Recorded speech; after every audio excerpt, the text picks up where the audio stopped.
On today's episode of Voices of Gender Equity, we're joined by Trina Sunday, the CEO of ReimagineHR. Trina's organisation is on a mission to connect people and strategy, foster person-centred leadership, and transform HR into a business catalyst. So, Trina, we know your name, we know the organisation you founded and you lead, but I'd love to set the scene by, letting our listeners into who is Trina Sunday. Who is Trina Sunday? So I guess you've introduced me, so that's lovely. Thank you for those kind words. But I guess for me, the biggest part of my life is probably travel, family. You know, I'm a mum. I've lived in lots of different, countries and travelled a lot. And so I think for me, global insights is a big part of what I bring to everyday life. And that and philanthropy and getting involved in lots of things that I don't have time for. I think that pretty much sums up how I'm showing up. Amazing, and hence why you're such a valued member of the CEOs for Gender Equity community. And I'm looking forward to unpacking lots of stories around your adventures today. Awesome. Always having great conversations with you. Every time we can connect, it's always great conversations. I'd like to get your perspective on defining gender equity and your opinion why it's so important right now in society. I think for me, and you have people that are walking textbooks, but I just like to keep things real. And obviously coming from a HR background, we get lost in lots of jargon sometimes and the HR speak, but at the end of the day, we've been looking at gender equality for a long time, which is just everyone having the same opportunity, right? But gender equity for me is just around, it's the fairness. And I'm riled up by a lack of fairness. So it's why I have passion in this space. But it's like acknowledging that not everyone's coming from the same starting line, right? And so for everyone to have equal access to opportunities, then we need equity. And without that, we can't level the playing field. Yeah, totally. So that's how I look at it. Yeah. Awesome. Thank you. And, was there a defining moment in your travel and life adventures which ignited your passion for gender equity? I probably didn't realise it at the time, let's be honest. Reflections and hindsight are those things where you find out you have these pivotal moments in your life. But I would say it was probably my mid-20s when I won a manager role over the middle-aged white guy who had been told he was a shoo-in for this position, right? And I don't say that disrespectfully in terms of, but that's the narrative in terms of how it rolled. And he was a phenomenal guy, amazing at his craft, but wasn't the right person for that job. But his expectations hadn't been managed. But it was the fallout from it that was interesting. It was the, you're an young upstart, I can't possibly work for a 25-year-old woman, resigning within the space of a week. And I was kind of like, what is happening here? What is actually going on? And so it was a real eye-opening moment. And then the retiring HR manager expressed his dissatisfaction at the fact I'd won the job. And so, and he was the one that said, historically, it's guys that do this kind of work. HR managers are typically promoted from employee relations. We all know that IR, industrial relations, employee relations roles are typically men. So there's not for a second that I thought that a woman could do this job. It's like, right. It's like that outcome. Right. Let me process that for a bit. Anyway, wished that guy good luck with his next endeavours and the rest is history, 20 years on. But it was really powerful and very grounding very early. And it gave me an insight that's carried through now in terms of how I drive leadership development, diversity, equity initiatives, like the whole way through my career pretty much. So did that, in hindsight, did that kind of end up eventuating in the birth of ReimagineHR, or was it that plus other things? Oh, it was that plus 2 decades of lots of things. But I think on a personal, like on a personal note, Reimagine HR comes off my personal experience of inequity around I couldn't find a part-time job that was family friendly. I'd been living in Asia for a number of years. My husband and I came back to have our daughter, and trying to get back into the workforce was just impossible. I was at the top of my game age-wise. Coming into my 40s, I had a lot of experience. I was on a trajectory that was really quite strong in terms of the global work that I'd done, and I was being offered kind of roles, grad salaries I'd got as a grad, because I kind of had the audacity, is my word, not others, but that's what it felt like, right? Like the audacity to kind of want part-time work so I could balance, all the things, right? And so I think that's where Reimagine HR then got rebranded and launched, coming off the back of my business that I had in Asia. But, so I think it's just this culmination, and we're always evolving in terms of what we're coming up against in life, right? But I'm blessed and privileged to get fired up about it and to find a way to break through it. Not everyone has that luxury. And so that's what I then try and drive through both my work and my pro bono work that I do, is trying to kind of make that point and bring that fairness in for others, because I've got the opportunity to do so. And I see you speaking about the evolution of things, and given your experience and what you've been a part of, have you seen an evolution in gender equity, and what does that evolution look like? I want to say yes, but there's a part of me that would say no, and that makes me sad. So let's break it down for a little bit, because I think, there is a reality of the fact we've come from a legislative place in terms of equal employment opportunity, and, we've got legislation that's named that. So that's around anti-discrimination. So I know we've come from that place, and we've shifted to a focus now on diversity and inclusivity and intersectionality. Again, jargon, but, the essence of that is trying to look at how do we include everybody, regardless of their abilities, backgrounds, races, whatever their point of difference, how do we include everybody? So I know that we've packaged it up differently. So I know there's been an evolution in terms of what we're trying to bring to the table, absolutely. But I feel like we have a long way to go in terms of shifting the landscape, in terms of how it's received, and also how it happens in action. It's that education now. For so long, it's been a certain way. Too long. So now it's, I have to learn this now. Yeah. And people just don't have that in them at the moment, but it's that education around it. So the more that we invest in it, the more education that we have around it, the better things will be later on. But it also has to be a want to with it as well. Yeah. And I think we've kind of positioned it a little bit that it's an add-on. Like diversity and equity and inclusion is like this extra thing we have to do. And I hear that from HR leaders I work with. I hear it from exec teams. Like, we don't have time for all this DEI stuff. We don't have time to include people. And so I think that's part of the challenge, but therein is the opportunity, right? In educating is for us to be able to look at how we change the way we think about things, as opposed and it be woven through all of our decision-making, thinking and insights, as opposed to being this initiative or program or this extra thing that we have to do on top of all the other things. I think that's where we need to kind of shift in that evolution as well. Yeah.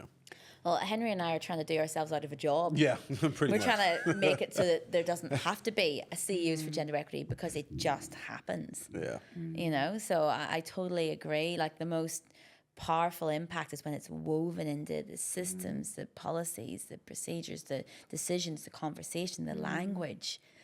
Whenever you have it to that level, like there's some of our members at CEOs for Gender Equity who proudly say we don't have a DEI strategy because it's built in to what we do. It's already and part of culture. I just love it. Might challenge that a little bit one day. Tell me more. So I think that is a really admirable statement to make. But I think if you are not purposefully putting attention on and calling out separately the things that you want behaviour to change in regard to, and that some way, whether that's a strategy, a plan, you know, a representative group, or like something visible, I feel like that might be conversational as opposed to action stations.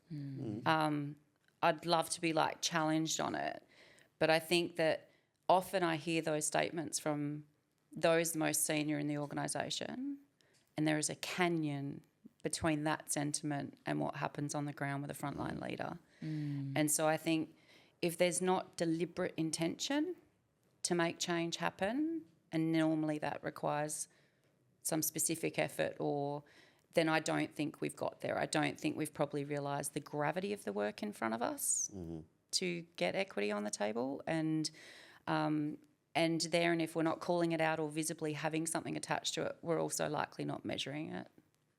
If we're not measuring it, how do we know if we're making progress? I'm going to get a guest from that organisation on, and I'm going to, I'm going to... speak on their behalf. Yeah, well, for now, what I can say is, as an example, they is it quarterly, they run power and privilege audits. So they look at like car park, who has the car park bay, who gets the first class on, you know, travel and things like that. So I feel like, but yeah, it's a really good, it sounds great, but yeah, it's a really good point to kind of maybe get into that a little bit more and just make sure that whilst it's not a dedicated strategy, how do they make sure that there's still the accountability and things like that? So because a lot of that will bring equality, right, in terms of knowing where you know you get visibility, and that's awesome. Like I love the concept of a privilege power and privilege audit. That's awesome. But it's then what do you do with it, and how do you look at the intersectionality potentially that's creating even a more inequitable kind of situation for those people that are being... I'd love to know what other people think of the audit. I could talk about this for a long time, but we won't. You've piqued my curiosity, and so good. I'm always keen to lean in, you know? Yeah, love it. Thank you. Now, I want to lean into your overseas experience. And I'd love to hear, like, especially with a gender equity lens, like the different places you've lived and worked, like what was it like, and what was good and what was bad, and what was surprising for you in the different cultures you've been able to live and work? Yeah, I think early career, the UK was a really good lens of how Australia's showing up in terms of our racial position and racism generally. When you look at the diversity and what was happening 20-something years ago when I lived in the UK, 25 years ago, I'd like to round it down.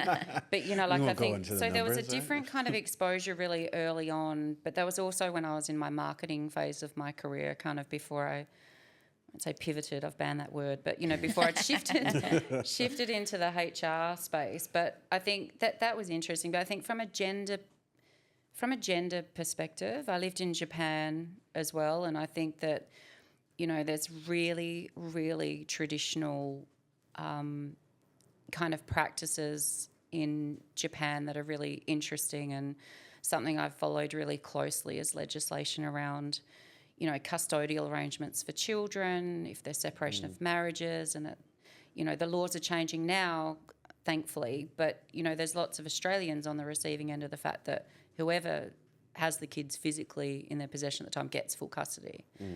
And it's breaking up families and taking... So there's some really interesting observations around that, and I know that lots of governments have been trying to look at that. But I think the challenge is, how do you preserve the most beautiful parts of a culture that's really strong but still keep it progressive, right?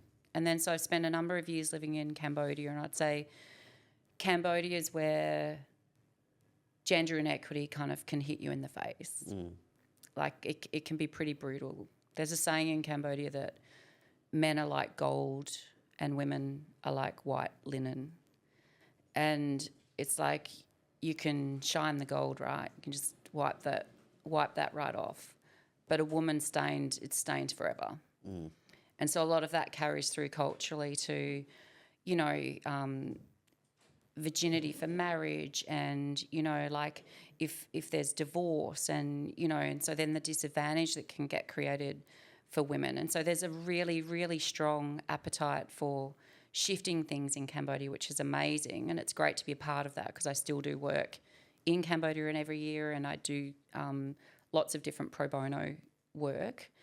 But I think that, you know, that's steeped in a really strong culture, right? You've got a history that, and it's the same with what we're facing here. We're talking about unpacking hundreds of years of systemic systems and processes and legislation. Like, it's not something you can just turn on a dime. It's not going to happen overnight. Because some people really agree with it. Do you know what I mean?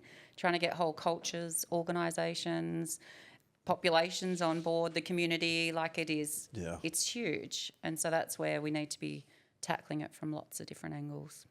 And what about like in the workplace of those, you know, so, you know, Japan and Cambodia and the UK, like what was the working practices like towards gender equity, you know, from, you know, flexible working and support for parents and, you know, representation of different genders, different levels. Like what was it like, and was there anything like stand out or not so great in any of those countries? Well, I think in reality, and certainly for Cambodia, which is most recent and kind of have lived there the longest, it's not talked about. Interesting. It's not there. So they are where we were, you know, many years ago. And so there's small pockets and organisations that are driving work in terms of gender reform, but they are small organisations, a lot of them non-government organisations, so the NGO sector, our equivalent of not-for-profits, you know, are doing a lot of work in that space to try and shift things. But you have a very, very politically driven hierarchical structure that flows through organisations. And I would say that having a conversation around gender equity would be seen as a luxury when you have kind of lots of people from an employment perspective who are just trying to survive. But that furthers the inequity or the disadvantage for women. And so what you see is often it's the girls and the women, children, especially if we're talking about extreme poverty. Cambodia is on a massive trajectory for change and investment, and there's a thriving business and economy that's emerged in Cambodia. But, you know, there's a lot of work to be done. Like, there's not DEI strategies in most of the organisations I work with in Cambodia. We're at the start of these conversations. And this is like today, like this is where we're at. Today. Wow. And gender representation is very far from where we try and have conversations around 50-50. I'd love for them to get to 10%. Yeah. Like it's in those senior leadership roles, in the non-traditional gendered administrative support type functions, in terms of decision making, that's where the power comes.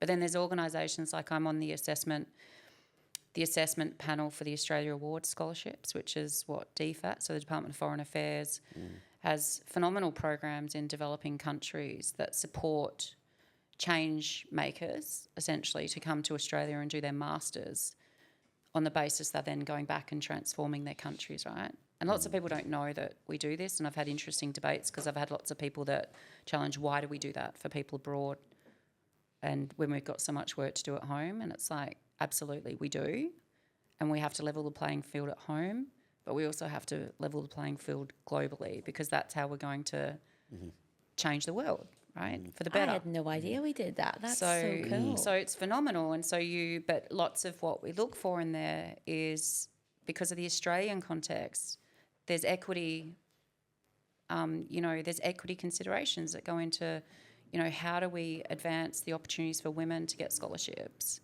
because we know the adversity that they're coming from. And so if you have a woman that's achieved what she has achieved or navigated what she's navigated to be as successful as she is, then that woman, in terms of her field of study, is likely to go on and do phenomenal things, because she's got those personal attributes, she's got those leadership qualities that are going to really position her to be impactful when she gets back. And so it gives me hope, right? Like those things give me hope that there are things that are happening and we're not always aware of it, really cool things that are happening that are collectively we're chipping away at this, you know. Amazing. And it's kind of like Australia, you know, being, you know, equitable to other countries, you know, and their starting points on, you know, education opportunities and scholarships and things. So I love that. That's really, really cool. But I think when we look at the intersectionality in an Australian context, though, it's how are we driving, and this is the equity challenge, how are we driving really specific initiatives to level the playing field for our First Nations women? And this is the thing around intersectionality. So, you know, how do we look at how all of these things come together that might lead to a greater disadvantage or barriers for people, you know, living a life and be thriving a life that they love? How do we look at all of those elements? And so for me, I've had pivotal moments around looking at the racial lens and what things look like for a woman of colour. Not all women are created equal in this, right? I'm sitting here as a cisgendered woman whose education, you know, like I'm sitting here steeped in privilege, and my journey as a woman is not representative of all. And I think therein lies, in an Australian context, how are we making sure that we're not one size alling, new term, one size alling kind of our solutions to this, because it's not going to meet everybody where they're at. No, I totally agree. And not everybody has that lens, really. And when you do recognize privilege, it's like, what are you going to do with that privilege now? It's like, are you going to sit back and just reap the benefits of what you have? Or are you going to try to create those opportunities for others to have that kind of privilege?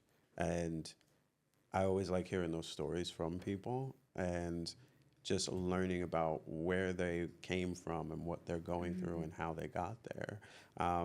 And not everybody really has that lens, like I said. So who are those, did you have any mentors or anybody in your corner around you that really shaped your perspective or to help to enhance your perspective on gender equity and like what you're doing now? Yeah, I really do. I feel like I am so blessed to be surrounded by some incredible humans. So I'll come at it from two angles maybe. So a personal kind of epiphany where we look at the intersectionality and the racial lens. So I've had a couple of things where I'm married to a black man. I have been challenged in terms of some of the comments that I've made publicly around kind of racial equity as well as kind of gender equity. And, you know, I've had people slide into my DMs, what a terrible term, but come into my DMs around, you know, like, oh, you've got very passionate about this ever since you married a black man, and like as if I didn't have this before. And so you kind of have this personal reflection on things, but we're always growing, right? So I have the mindset of I'm a lifelong learner and I'm curious and I like to understand things, and oh my gosh, that's flowing through to my daughter. Why? But I think I had a close friend, right? Black Zimbabwean, phenomenal woman. And I was having a conversation with her one day around, I just don't get it though, like, because I don't see race, I don't see sexuality, I just see humans with good hearts. And she just turned to me, she said, how dare you? And I'd love to know your perspective on this. And she's like, how dare you? And I was like, okay, I read that wrong, right? Like, here's a learning moment for me. And I'm like, oh my gosh, like, tell me more because I really want to understand. And she wasn't attacking me. And it was this, she said, you not seeing the differences is you making the world vanilla, because that's the view that you look at the world, and it makes it actually subconsciously more comfortable for you to accept people. Interesting. I'm like, wow, okay, tell me more. I'm still leaning in here. Tell me, and this is over coffee, right? Coffee in Vic Park. And beautiful. Oh, this woman, she's beautiful. DJ Cat Paz. But And she said, you know, like me being a proud black woman is one of the biggest parts of my identity. I'm fierce. I am like beautiful. I am, you know, bold. These weren't all of her words, but this is how I see her. But, you know, like, and that's how I want the world to see me. I don't want you to not see me as that, because that's who I am and that's how I'm showing up and that's how I want to be accepted. And it was one of the most powerful moments of my whole life. And this is probably only in the last 5 years, right? So, you know, 4 decades on the planet before I got schooled in what I thought was a really great lens to have at the world. And I was like, wow, I've got a lot of learning still to do in this, you know, and culturally I'm learning every day in my marriage.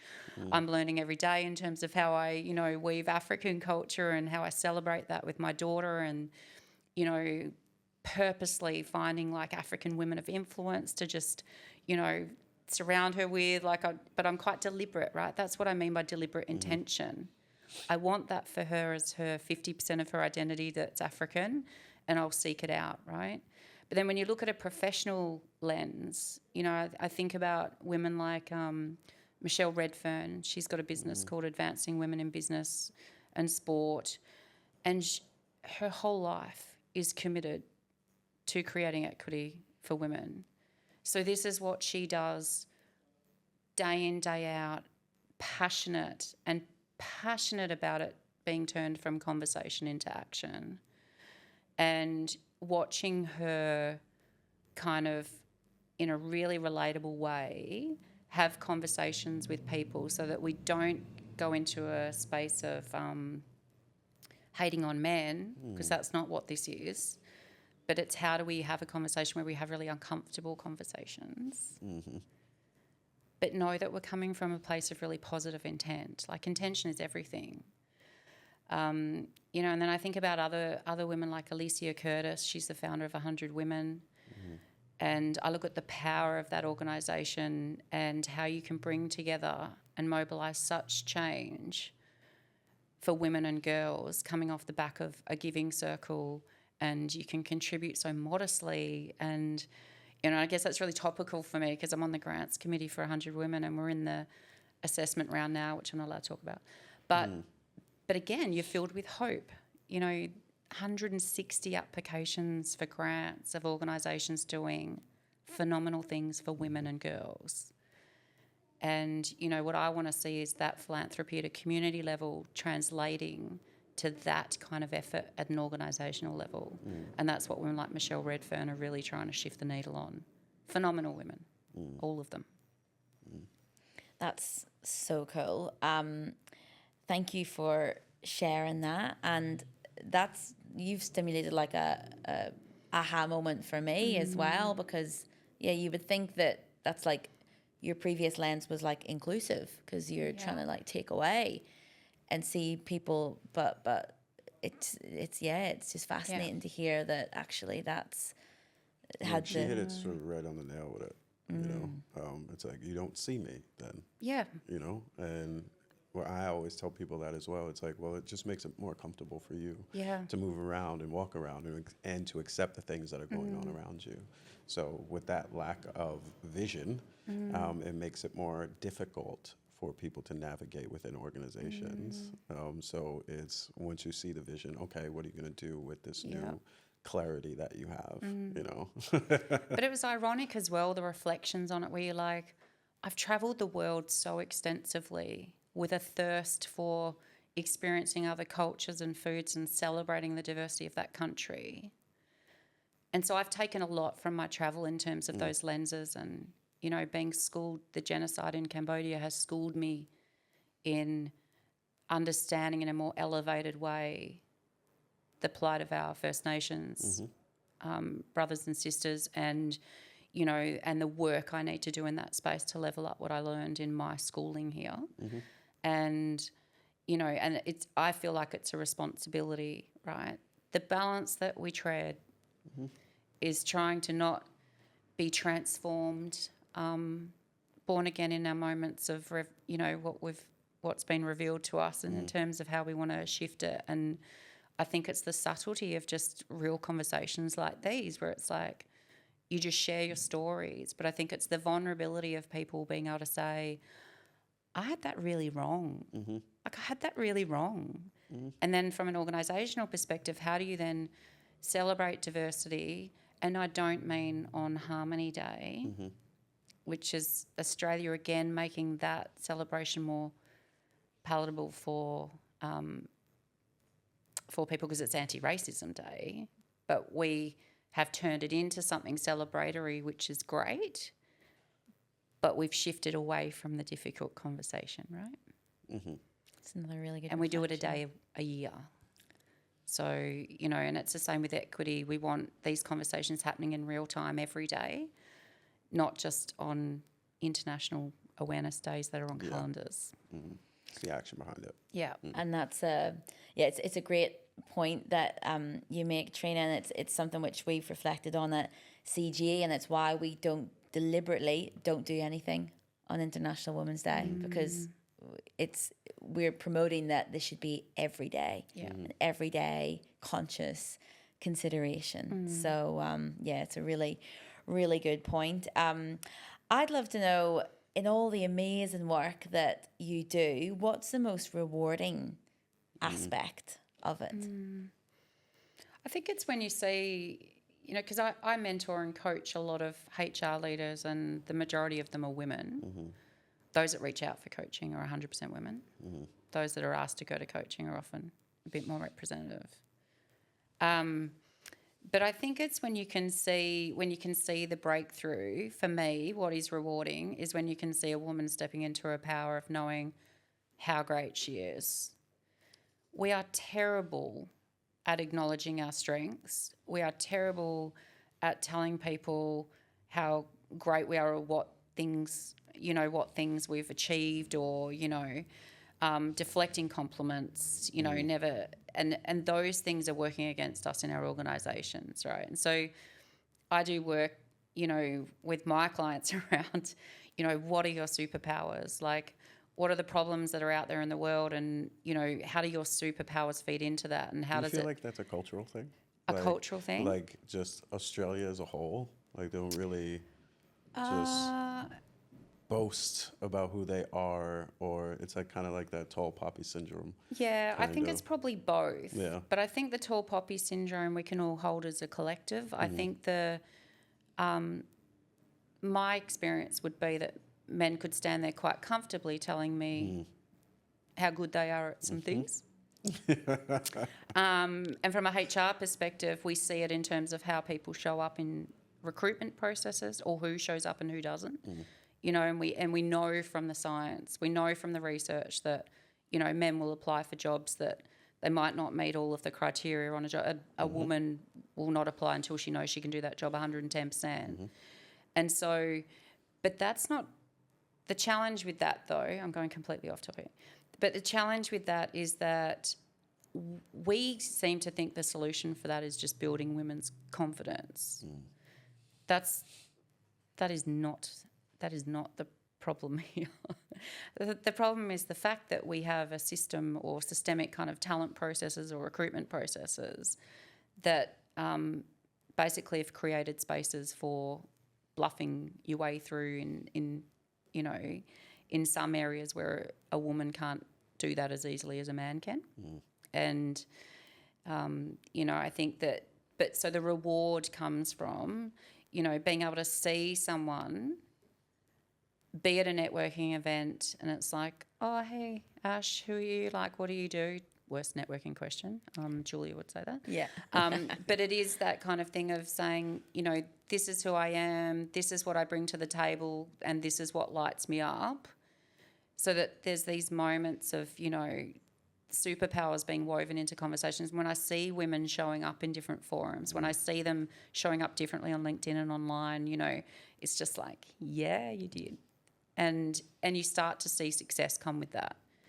And people say, you know, fake it till you make it. I don't believe that faking anything is how you get successful. I believe that authenticity is what will get you success, because you can never get caught you can never get caught out when you're being your true self.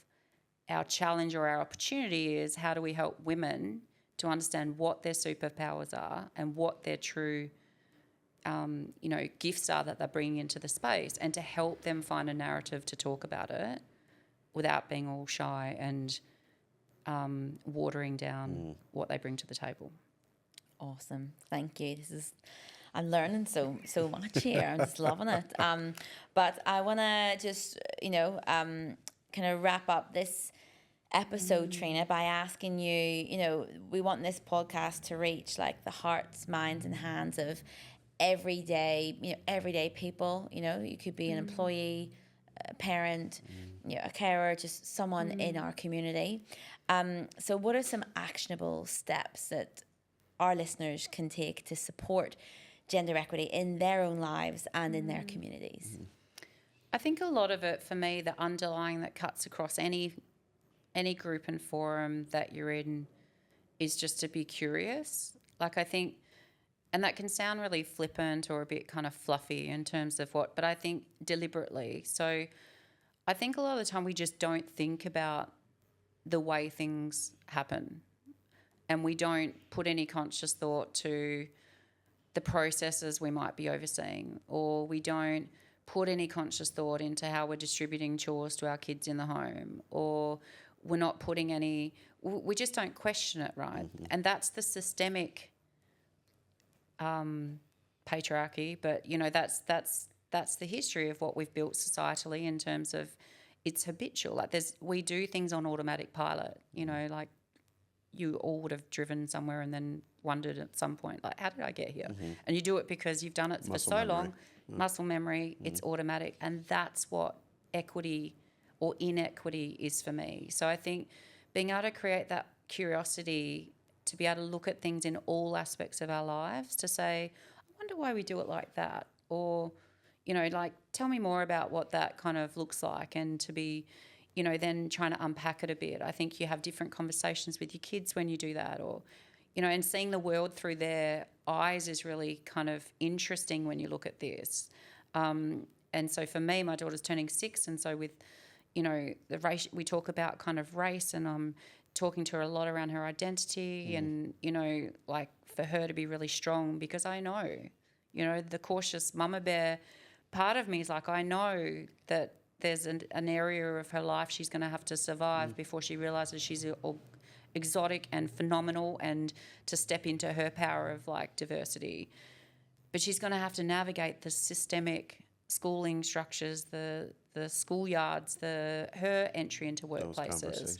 Every conversation, right? And so it's how do we equip our kids, because I believe they're the answer for most of the things that we've got wrong, whether it's climate change or, inclusivity, or like our kids are coming through with a different lens. They're getting a different education, different learning. But I think the other thing purposefully, I think, is to actively look at your networks and the circles of people you hang out with and ask yourself how diverse that group is. Like, are we surrounding ourselves with clones of ourselves who will never then kind of give us the thought bubbles like I got with my dear friend?